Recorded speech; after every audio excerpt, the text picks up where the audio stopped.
Jay, it is good to catch up with you. Unfortunately, after a fourth straight loss to break down, what did you make of last night's 38-14 shellacking at the hands of Seattle? It was not good from the start. You know, the opening drive for Washington wasn't very good. Jayden didn't have much to work with. They punt, and then Sam Darnold goes down quick and scores. It's 28-0 at half, 31-7 at the half. And I think I might have gone to bed. I don't know. It was a disappointing day for Washington in general. Why hasn't their offense? I'm going to get to Jayden Daniels and all things included with that here in a moment with you, Jay. But what the hell's going on with their offense? Why has it struggled so mightily here these last couple of weeks? I don't like to rip on play. There's nobody to throw to. Who are you throwing to? I mean, Zach Ertz had 4 for 45, I think. I don't think Luke McCaffrey is even in the game half the time. And Chris Moore, I don't know who you're throwing to. You know, Jeremy Lane is a rookie. He's a below-average type guy, I think. He's a number 4, number 5 on most teams. And I just don't know. And Debo is more of an underneath guy. So I just feel bad that there's no big plays for them to be had down the field. So everything's got to be a dink and dunk slant or an under route or a shallow cross or a screen or something like that. It's just hard to manufacture big plays with the people that they have right now, in my opinion. Well, Jay, they also just didn't protect well. Daniels was pressured on 50% of dropbacks, which was the worst ratio in his career in terms of pressure faced.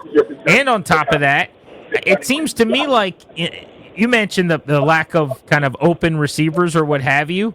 I mean, they're not doing a whole lot to help him in the way of scheming guys open either.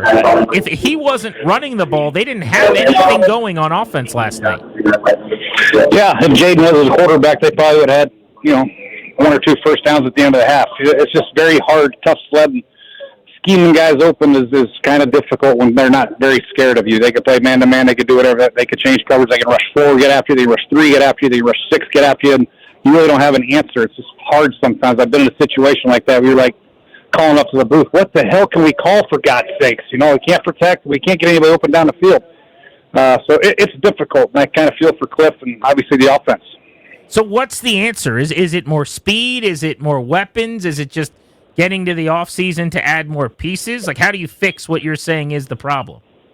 Yeah, I'd be, looking at practice squads and trying to find some free agents to come in here and compete. If they don't trust Luke or this Chris Moore guy, or they just signed Travion Burks. He's been in and out of different lineups for a long time. Chosen was in there. I don't know what happened. I don't know. They just got to find somebody that can run and catch the ball down the field. It's just very difficult right now for them with the people that they have. I don't know what I'd call if I was Cliff, to be honest with you. I just I don't want to sound doom and gloom, but I just don't know if I have a lot of faith in the receivers at hand other than Debo running an under route. Well, there's some doom and gloom going around. They're 3-6, and the QB's hurt probably for the year, Jay. So, you could wallow in the pool with us here. I'm imagining your answer to this question will probably be similar because of, I think they're hand in hand. But the run game has really suffered too. Is that basically the same sort of equation there, right? Because nothing scares you, so people can kind of press forward. They're not afraid of getting beat over the top? It's a dial of defense if you're a defensive coordinator. You can stack the box, you can blitz, you can do whatever you want. There's no fear whatsoever defensive coordinator has. Safeties have it. They can stop the run. They can jump their linebackers up in the gaps. They don't really care. There's no threat.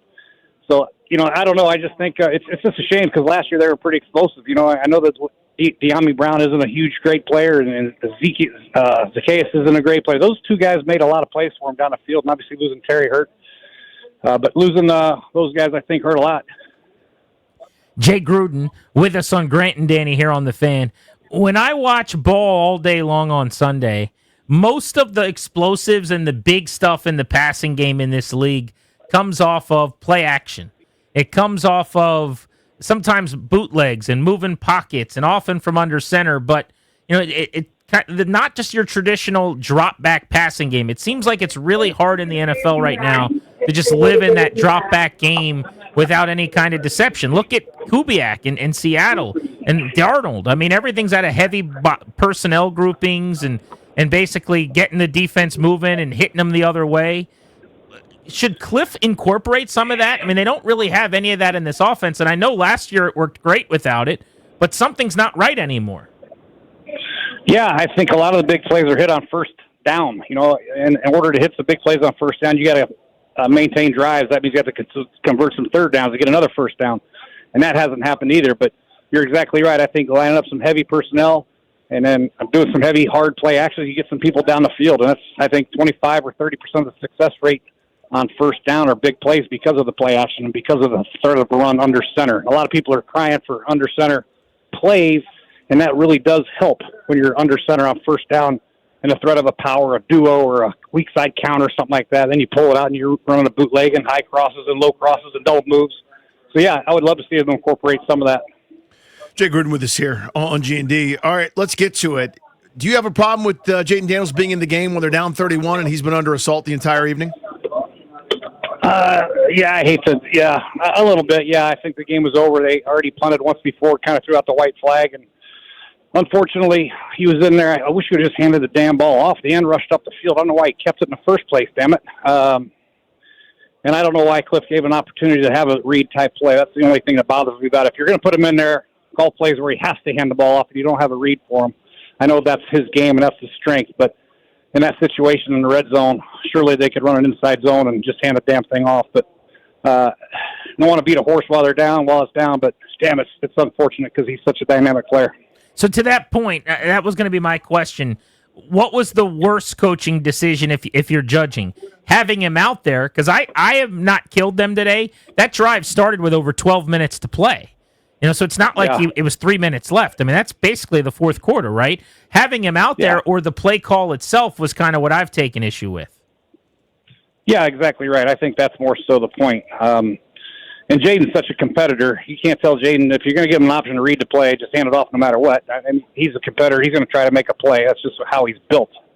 Unfortunately, he made a bad decision on that play. He should have handed it off. But read the end came up the field, and he kept it anyway, made the end miss, and then the pursuit got him. But I probably have a bigger problem with the play call, just giving the opportunity to read a player down there. In terms of, but also knowing the player, right? I mean, that's kind of been my angle. And looking at the course of the game, looking at that he was pressured, according to the fancy people's numbers, 50% of his dropbacks, Jay, which is insane, compared to right around 10% for Darnold last night, just to give you an idea of the disparity. Knowing the player, knowing he's going to try to do that sort of stuff, I got to protect him from himself right there. A 10-year vet, maybe not, but my second-year player that is so desperate to make a play, I got to know that. I got to make a decision there if I'm the coach. Your thoughts? Yeah, you're exactly right. I mean, this is rookie of the year. Last year, he's trying to make a play. He wants to get back in the groove. He missed some time with some injury, with a hamstring injury, and a knee injury. He wants to go out and prove himself that he is the player that everybody thinks he is. Everybody's talking about the second-year slump bull crap. He's injury-prone and all this stuff, and he wants to go out there and make a play. That's a competitive guy that he is. Unfortunately, it wasn't the right time or place to do it. Jay Gruden on Grant and Danny here on The Fan. So today, Dan Quinn met with the media for the day after presser, and he actually started it, came out, and said, "Yeah, I've thought about this a lot, and I actually think I made a mistake. I think I missed it." He said, we weren't going to call anything where he could run the football. It was a situation where he was going to be out there, but he wasn't going to have any design carries. But I should have thought more about the fact that he tends to scramble, and he shouldn't have been out there. Did you ever have to go to the podium and kind of say, whoops, my bad? And what do you make of a head coach knowing all this, the criticism, the scrutiny's coming, doing that today? Yeah, I think my whole career was a whoops, my bad. It felt like, yeah. That's a good line. I think that, Coach Quinn is owning up to it. He's taking a lot of criticism, obviously, and he feels terrible about it. So when you ever lose your quarterback, you never want to be put in that situation for, hey, he shouldn't have been out there. Maybe Jayden said, I want to get out there and play. Shit. Just, don't call it zone read. I mean, you wouldn't call a quarterback draw, would you? So why would you call a zone read? But anyway, I feel bad for Coach Quinn, but I've been in those situations before. Apologize for things I said, things I did, leaving a player out there, taking a player out. I don't know. I just apologize for the hell of it sometimes. Yeah, when people are looking for that red meat. I mean, so his press conference today, he owned up to that, which was nice. But the big change for a defense that led up 282 yards and 4 touchdowns to Sam Darnold through the air in the first half last night, the big change is Joe Witt's going to move from the press box down to the field. So that's the big change. Look, for everybody looking for red meat, all the wolves at the door, Jay. What's your reaction to that? Yeah. Well, maybe he can jump on the field, be a 12th man or something, because right now they have no answer to anything. They can't stop a forward pass. They can't stop a run. So I feel bad for Coach Witt, and it's too bad because this team was an NFC championship, and there wasn't a lot of changes on defense. I know they lost a couple guys, and obviously the defensive end's injury, but they shouldn't be this bad. I don't know what the deal is. It's just unfortunate to see Sam Darnold throw for 300 yards and 4 touchdowns and a half at home. So, yeah, I don't know what the answer is. They lose Lattimore now, and I wish I could tell you. I don't know. Sometimes these coaches just got to try to figure some things out, challenge the guys, challenge your pride factor, make sure they continue to play hard, find the guys that they want to continue on with the program. They're going to play hard and do the right thing, not only for the rest of this year, but for next year. And there's a lot to that. Some guys are going to throw the white flag in and quit. Get rid of those sons of guns, play a practice squad guy, elevate somebody, something. Find out the guys that are going to go to war with you every day, no matter what the situation is. That's the most important thing right now for Coach Witt. Jay, how is it so easy against this defense? I understand that they're undermanned with the injuries, but you go into the game knowing Jackson Smith-Njigba's going to get some numbers. He had 7 for 120 in the first half. And it seemed like every single time they went play action and he ran one of these like zone beaters in the middle of the field, there were 4 guys kind of, all around him, but nobody anywhere near him to make a play on the ball. I just don't know. And he was always able to catch and run. How is it so easy? There's almost never anybody that can get their hand anywhere near the ball ever. You don't know. They're not playing a lot of man-to-man, obviously, trying to play some zones and trying to get eyeballs on the quarterback and break on balls and things of that nature. And Sam Darnold did a great job, and Kubiak did a great job finding holes in the zone, and Sam delivered the ball. The issue is Sam never had any pressure. I mean, the guy's standing back there, chilling, smoking a cigarette, just dropping dimes. I mean, if you don't have people around you, these quarterbacks in the NFL are going to hurt you real bad, especially if a guy like Smith-Njigba on your team. And the guys that they have at receiver, they don't have Cooper Kupp, but they have other players that can play. And you got to figure out ways to get pressure. That's the biggest thing. Jay, I want to go back to your coaching experience over the years. I always think this is hard, where you got to do all the pomp and circumstance in OTAs and the mini camps and the training camps, and you do that fire everybody up speech where you have to you were like, men, I want you to sacrifice everything for the team and headbutt everyone and fight and chew and all that kind of stuff, right? That every coach has to do, and you've got veterans that are trying to carry that out. Well, when the veteran is screwing up, when the veteran's part of the problem, how do you handle that? You know what I mean? Where it's almost like this, it's like everyone notices that like Zach Ertz couldn't get the snap count right a couple times. How do you handle something like that where a guy that you need that's part of your culture that you've stood up for so many times is also botching it? Like, I just picked on him, but there's a million examples. Yeah, I mean, that's why the good teams are the good teams. They have great veteran leadership, and the players that they pay are performing at a very high level and a consistent level.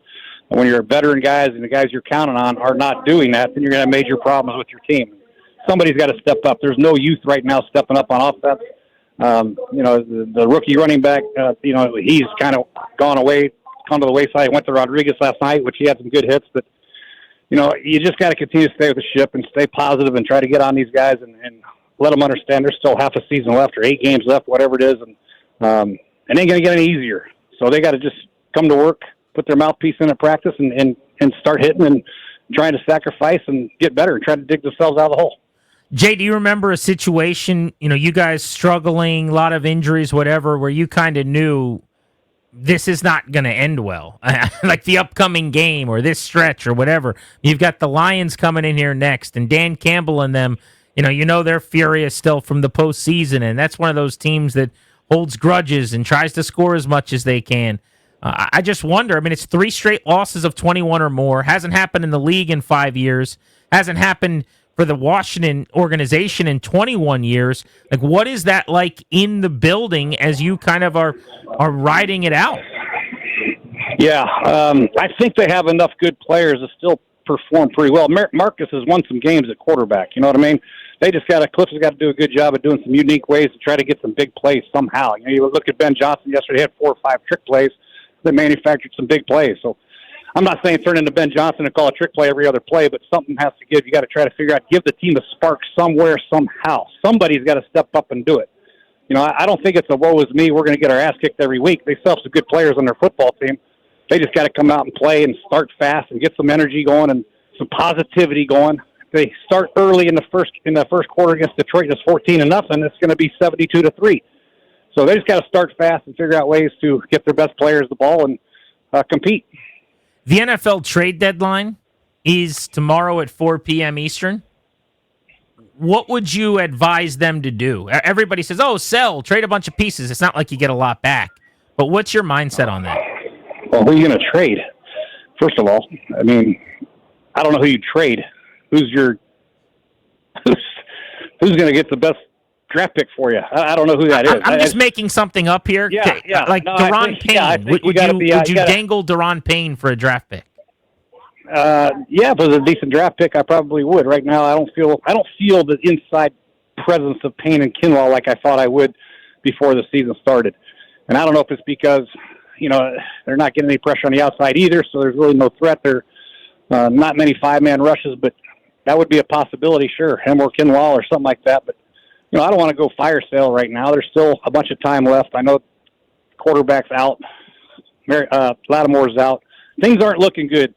But I don't know if I'd go wholesale changes and sell right now. Even though I know Dan Quinn will be there and I know Adam Peters will be there, they shouldn't have any threat of losing their jobs. So they do have to look for the long-term solution, though. Yeah, and what kind of conversations would you have with the GM today if he asked for your recommendation? Obviously your coach is concerned about this week. A GM's got to be concerned about, years, right? Like, how would those go? Yeah, I mean, is there anybody out there that can help us? We need an edge rusher. We got to get some pressure on defense. I mean, we can't give up 31 points to Seattle Seahawks in the first half, for God's sakes. We got to get some pressure somehow, some way. Who's that going to be? Who can we get? Who's out there? Can we poach a guy off a practice squad? I mean, there's a young pass rusher out there that we saw on tape from Connecticut. I don't know. We got to find somebody to give us a spark on defense. And then offensively, we got to have somebody who can run, somebody who can make a play with the ball in his hand somewhere, somehow. That's easier said than done, but the weapons are few and far between. If Zach Ertz is your number one receiving target every week, you're going to have problems. Yeah, and we're seeing it at this point. All right, a little bit redundant from some of the things you said earlier, but I guess I want to end looking ahead to the Lions. So you're running the building, you're the head coach, you get them together for whatever the meeting is today with the walls caving in and the season seemingly feeling over from a postseason standpoint, and you say what? I'd say we have the Detroit Lions coming in. They just got their ass beat by the Minnesota Vikings. These guys aren't perfect. These are not the Super Bowl champs. We beat their ass last year at their place to go to the NFC Championship. We've done it before. We can do it again. But we got to play our best game. We got to play our best ball. Offense, defense, special teams. We can't have mental mistakes. We can't have pre-snap penalties. We can't have holding calls and substitution issues. We got to play our perfect game and have our most prepared game. So get your asses in the meeting, pay attention, and let's go have a good day of practice. Jay, what was the most surprising thing to you about the weekend as you kind of look at some of the results? A bunch of upsets happened, but what game was most surprising to you? Green Bay to Carolina. Carolina just got run over by Buffalo the week before, and Green Bay with Josh Jacobs, I thought that'd be an easy win for him. And, of course, Jordan Love has one of his ups and downs, one of his down games, and they lose. And then Minnesota was a big surprise, too. J.J. McCarthy, playing his third game ever, played pretty well, and they handled Detroit pretty easily. I feel like the Detroit loss is actually worse for Washington than had they have won that game. I would rather Detroit win by 50 than lose. Yep. Exactly. Agreed. Yeah, I was watching that going, oh, no, I know how this ends. Yeah. Hey, I think the last team you were working for just a couple seasons ago was the Rams. If they keep Stafford healthy, it feels like they're a Super Bowl contender. He throws for 280 and 4 yesterday. Nakua came back, went for 95 yards. They made that yards. look easy. They shut it down with about 20 minutes to play. What do you make of the Rams at 6-2? Well, let's talk about the Rams. They got a Hall of Fame quarterback. They got a Hall of Fame receiver. Puka Nakua is on his way to the damn Hall of Fame. They got an excellent back tandem, Kyron Williams and the other guy. Corum. His name's Blake Corum, yeah. And their defense is young and upcoming. They've done a great job at drafting good defensive players, and they traded for a corner the other day. So this team doesn't have a lot of holes. They can stop you on defense, and they can score you. They can run the ball. Their play actions are sick, and they got a trigger man just as good as anybody's ever played. So, yeah, they're going to be in it till the end. Jay, great as always, man. We'll talk to you next week. You got it. Thanks. Be good. There's Jay Gruden with us each and every week, right at 5 o'clock on Mondays. He breaks the game down. On air and on the road, Jay Gruden is driven by the Ted Britt Automotive Group, Ted Britt Ford in Chantilly and Fairfax, your F-150 headquarters, Ted Britt Lincoln in Chantilly, and Ted Britt Chevrolet in Sterling. All home to Ted Britt for life. Lifetime vehicle coverage. See and shop them all at tedbritt.com. And you sleep on the fact that Emmanuel Forbes had a pick yesterday for the Rams. I did sleep on that. You sleep. Attaboy, Manny You Forbes. sleep hard on that. I did not see that coming.